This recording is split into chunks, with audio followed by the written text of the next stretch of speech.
I'm scared as hell coming down on her. This 13 hours away. I'm gonna be real with you. $12,000, $15,000 in the hole already. What can I do to be different? What can I do to capture this audience, to get this audience, this and that? If you pay attention, God will reveal all that to you. I'm gonna get right into it and see and let y'all know if HTX Foodplug is really like that or if it's just for the internet.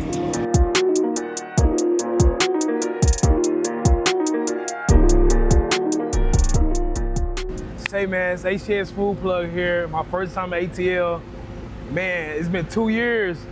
Everybody been wanting me to come to ATL. I was like, man, that's a far trip. How can I do it? But I made it happen. I got my team prepared. I made sure I was prepared. Boudin spoils quickly, so I had to get a refrigerator truck. It was hard to find that because it's hard to find in Houston. But hey, I did it, and I'm here at ATL, and hey, I'm excited, man. All right, kicking things off to a very strong start. Let's start, take us to the beginning. Yes, ma'am. Paint us the picture. How did we get here? What was it that propelled, or who was it that propelled you into the food space, serving food, culinary, cooking, all the things? So, being in college and having a fend for yourself, yeah, you have family, but you don't always want to reach out to family. You know, you want to get on your own, you know, so there's a lot of people I see around me. For them to hustle and how they make money, they doing it in the wrong ways, this and that. I didn't want to fall in that trap. So I just stayed level-headed. And I was working in the seafood department in a grocery store during the summer, and I was selling seafood, I was cooking seafood, and people was giving me tips because they like how I cooked it. So I'm like, I thought going back into the next semester, I was like, man, if I invest my own money into seafood, you know, most of the profit will come back to me. So man, I went back to school, I started doing seafood bags. My name was the Seafood Plug at first. Okay. So I started doing seafood bags, and I started making a profit. I started doing other things like chicken and waffles, late night munchy stuff. So my aunt was like, hey bro, you know, you're not doing just seafood, you know, so I changed to HTX Foodplug because I'm in Houston, I'm the food plug for the campus. So man, I went back to school, man, just trying to hustle, you know, and it just kicked off, and it was good for me. I had my dorm room, I had a kitchen, so I went back and I hustled it out and just got into the food industry and just meeting new people in the food industry. The Taste Bar owner, Donna Letty's, Julio, Dempsey, he calls Hibachi Bros, a lot of different people. And I was like, man, I see my vision. I just went with it, man. And one thing I took with me was be creative. Whatever you do is be creative. That's why I came up with the Boudin balls. You know, at first it was regular Boudin balls. And I was just thinking, man, how can I be different? I put hot Cheetos on it, and it went crazy. So I know that I went off topic, but I can talk about this all day. But yeah, that's how it really started. You literally covered two of my questions already. Okay. But can you elaborate a little bit more on how you came up with HTX Foodplug? It's very on brand, very you know, perfect for your target audience, the urban population or whatever. Yes, ma'am. So how did you land on because we have Big X the Plug, and he's from Texas. Was that like any inspiration for you? Like, how did you land on it? To be honest, I didn't even know of Big X the Plug when I came up with anything dealing with the plug or HTX Foodplug. Because I think he started popping up. I don't know, because I don't want no disrespect to Big X the Plug. I'm sorry for cussing out. You know, I messed with him, so I didn't have no knowledge of Big X the Plug. Gotcha, okay. You know, around that time, like this is 2020, you know what I'm saying? I don't think he was rapping like that, I don't know. But it was just the seafood plug, man. And my aunt, again, she was like, bro, you doing other stuff other than seafood. You doing chicken and waffles, egg rolls. And you don't want to limit yourself to that. Exactly. That so she was like, you might want to change your name. So we came up with HTX Foodplug because I'm from Houston. Yeah. You know, now I'm a food plug for the college campus. I go to Texas Southern. Okay. Well, I graduated from Texas Southern. At the time, I went to Texas Southern. So I was a food plug for the campus, you know. Then I wasn't just getting students. I was getting outsiders. So, gotcha. You know, I was a Houston plug. Okay. Yes, ma'am. So my next question is, what would you say is a vital trait or structural piece that a business needs to maintain sustainability and being profitable? You've been doing it for a few years now. So what would you say are those trait pieces or structural pieces that a business is vital to have to be sustainable and being profitable? That's a very good question. Because I got so many answers just popping up in my head. but I'm gonna keep it real short. It's just structure. Okay. Whatever you do, when it comes down to everything you do, even opening up your restaurant or opening up whatever you got doing, make sure it's structured, and you have that structure, all that'll fall in place when it comes down to your profit margin, you know, your expenses, everything, you know what I'm saying? So you just keep things structured, because I don't like people in my business and I don't trust people, so I do everything myself. Okay. You know, my aunt, my sister's the only people I have up around in my business that helps me and is in my business, but that's it. You know what I'm saying? So that's really it. Just have things structured, and most certainly God. Just pray. Say for instance, your financial situations is not there, your profit is not there. Pray to God, how can I do this, God? Reveal it to me. What can I do to be different? What can I do to capture this audience, to get this audience, this and that? If you pay attention, God will reveal all that to you. Gotcha. You got to pay close attention though, because they be right in front of your face. Discernment, yes. Most definitely. So that's because really I do feel like, you know, especially nowadays, a lot of people they can gatekeep the game and lack the voluntary transparency, explaining a journey of entrepreneurship. And it's really hard when you don't know what you don't know, just starting out. I did my interview in my video with Let's Barbecue. We just put it up 2 days ago, and we touched on that too. So definitely important to share that strong information. My next question is, so there's a food truck on every corner in every state, city, whatever. Like you're on your food tour right now in Atlanta. And there's a crazy influx of home-based chefs nowadays. Everybody has a social media account. Everybody has a TikTok, Instagram, Facebook page. Most definitely. Why and how do you feel like you've been able to obtain the massive following that you have, considering social media is the oversaturated space that it is? Like, specifically, why have you been like a part of dominating the social media world with food? So going back to the two things I talked about when it comes down to structure and being creative. When you show other people something different, they're automatically gonna gravitate to it. Like hot Cheeto Boudin balls. To be honest, technically I was the first person to do it, this and that, but this earth been here for so long. Somebody probably put chips on Boudin balls, you know what I'm saying? So I can't discredit that. Yeah. But I'm the person, I really feel like I put it on the map. I really, you know, so it's really just being creative. And so one thing I did to capture a lot of people was when I was starting off was recording people's reactions. Okay. When I first started, I just wanted to record people's reactions. That way, when I post it, other people will see that, then they gonna want to try it. They gonna want to be in that video. Then the cheese pull. Everybody gonna want to do a cheese pull. You know what I'm saying? So it's like just doing those little things grabs people's attention and they gravitate to it. So it was just like those little things that I did to, you know, build my platform. But to be honest, going into it, looking back, I know I did that for that reason. But doing it, I was really just, I was just, Gotcha. I became good at marketing. Gotcha. You know, it comes to your lap, kind of almost. Yeah. I want to ask a very honest question that I've never asked before, but this channel, all we do is honesty. I always do really good questions and good interviews, but I got to throw a little bit of the other end in. So I want to ask you, have you ever heard of or captured a bad reaction from a customer? Like somebody Capture a bad reaction? Yeah, or not even bad, or just like just something that was like a flat reaction even maybe. To be honest, I'm not gonna say people is fake. Okay. But of course people not gonna just be in your face and but dealing with business, when you see a customer not happy or you see something off, like at my restaurant, let's just say I'm just sitting back, I'm paying attention, you can tell by people's facial expressions. You know what I'm saying?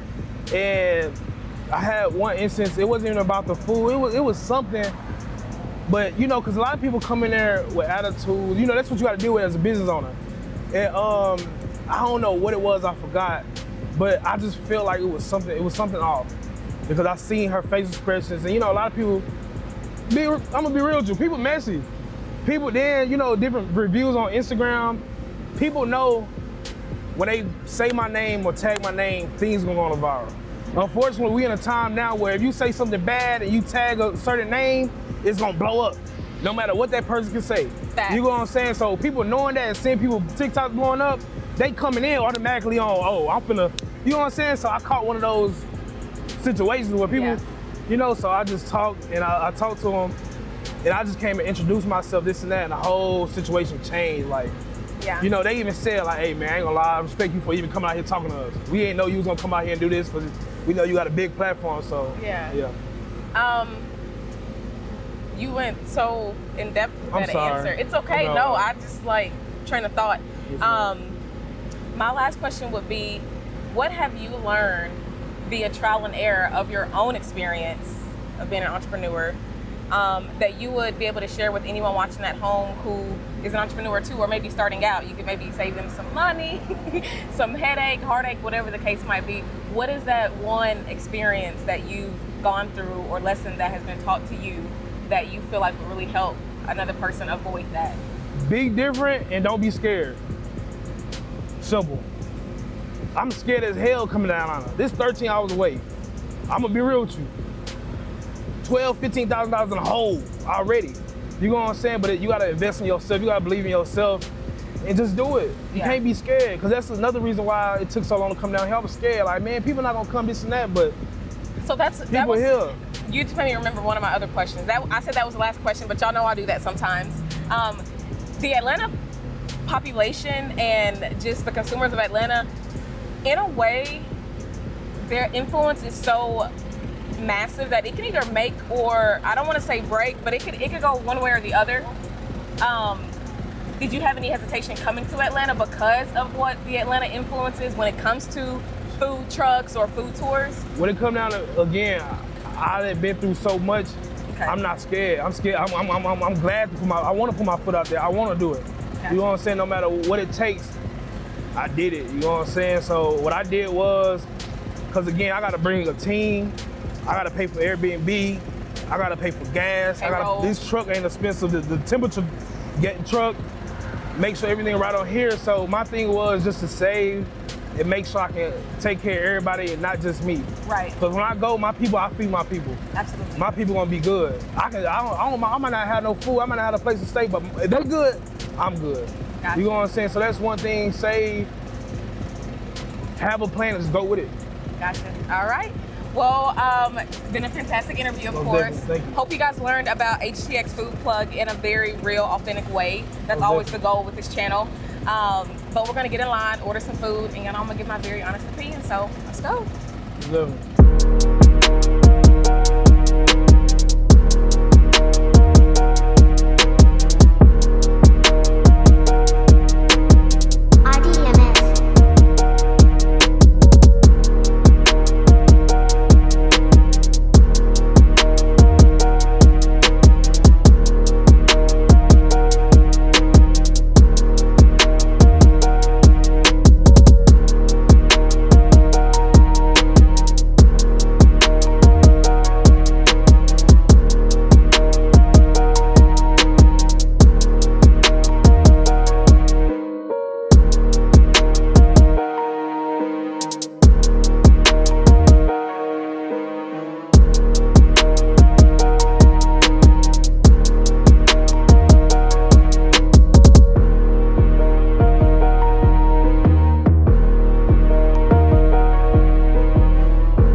So we're in Atlanta, as you guys know. That alone just is chaos in a good way.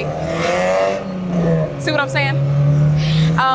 Very busy. You guys see the line. I'm a little discombobulated because there's just so much going on right now. But the food looks amazing. Because of the line, the online hype, all the things, y'all know we hit up all the hypey hot spots. My expectations are, I'm so sure I can't reach them. So my expectations for this food is past that. So let's just get into it.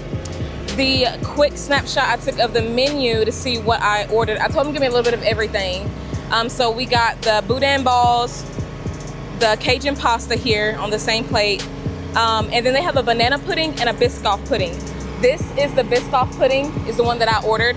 I think the only thing we're missing is the munchie box. So I'm not sure if they forgot to pack that up, which rightfully so, they're very busy, or if they're just not serving it today. But one thing that I do want to point out, they have a very small menu. So literally, what y'all read and what y'all see in the B-roll is literally what they're serving today. Literally 1, 2, 3, 4, 5 items. That's it. So this review will not be as lengthy as my usual ones where I order a whole spread of food, but I think the quantity, the quality is gonna take up for the quantity. So I don't know if these are the same flavor Boudin balls or not, but I'm gonna get right into it and see and let y'all know if HTX Foodplug is really like that or if it's just for the internet. All right, sprinkled with some Parmesan cheese, and this is a sauce. I don't know what the sauce is, but y'all know I'm gonna try some of that too. Go ahead and open that up so it's ready for me.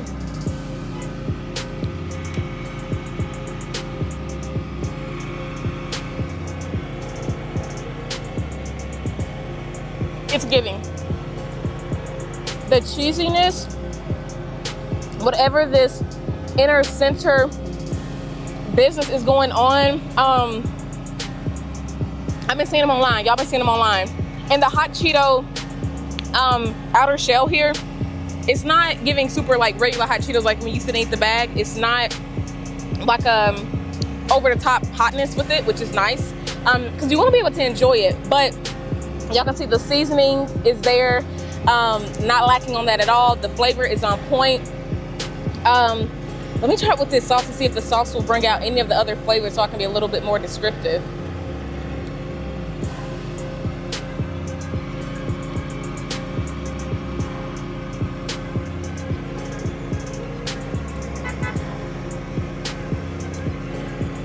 I don't know what the sauce is. I can't recognize it from anything else before. But you got some rice, cheese, parsley flakes maybe. It's good. It's nice. Absolutely like nothing I've ever had in regular life or even on the channel. But I'm gonna sit this one down and bust into this one. I don't think they're any different. Just my own personal thoughts of it. But I don't know unless I bite into it and see. Very nice, crisp outer here. Good thing. Very, very good. So glad he made his way to Atlanta. Sometimes I feel like with these viral food items you see online, they'll be crazy salty, crazy greasy, which for this to be fried, look at the fingers, it's not dripping with oil, grease, anything like that. But very nice. Okay, let me get my napkin so I can clean off my hands and move on to this type of stuff don't happen nowhere else but in good old Atlanta. Okay, this is the Cajun pasta. It doesn't look super soft. Oh, there's a sauce all on the bottom. Regular pasta noodles, a good visual presentation. Let's see what the protein is though.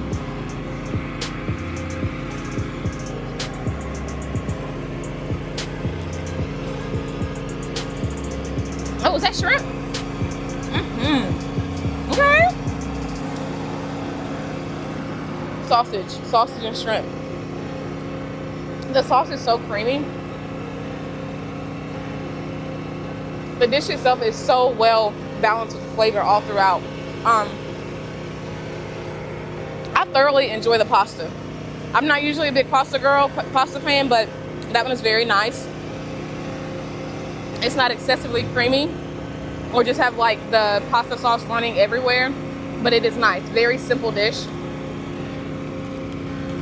Okay. I'm gonna close this all up and get over to the Biscoff pudding. And I think, if I'm not mistaken, this Biscoff pudding is by his aunt. She's the one who makes it. So I've had obviously banana pudding. Biscoff pudding I have not. So let's see what the flavors, how different they are. You know, your girl is a banana pudding connoisseur. I don't feel like this is probably gonna be too different. It'll just have a different cookie. I'm trying to get some cookie from there it is, from the bottom. There we go.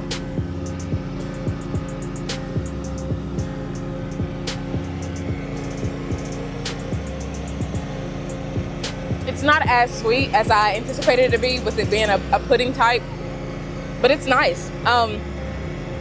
If you are, I need something sweet after every meal, this will be perfect because the sugar is not like diabetes, like I be saying here on the channel. But it's nice, it's simple, it's giving whipped vibes, like something about it is whipped. But it's good. Very well played. Didn't try to do too much. Didn't have to do too much. But overall, I think with the hype and sensation that HTX Foodplug is online, I do feel like he definitely met it and exceeded what I thought it would be, because it's a huge test to pass when you can accomplish or verify what we see on the internet. I'm here to tell you that it happened. So that was very nice. He's here for 2 days. Y'all are not gonna see this part by the time he's still here. But anyways, I hope you were able to come out here and try it for yourself. If not, he has the restaurant in Houston, so make sure you check that out. And yes, I was thoroughly impressed and very satisfied with my first time having the hot Cheeto Boudin balls. So when you get a chance to try some, make sure you try some. And as always, thank you so much for supporting the channel. All the love that you guys show and the support, I really appreciate it. And I'll catch y'all in the next food review. Peace.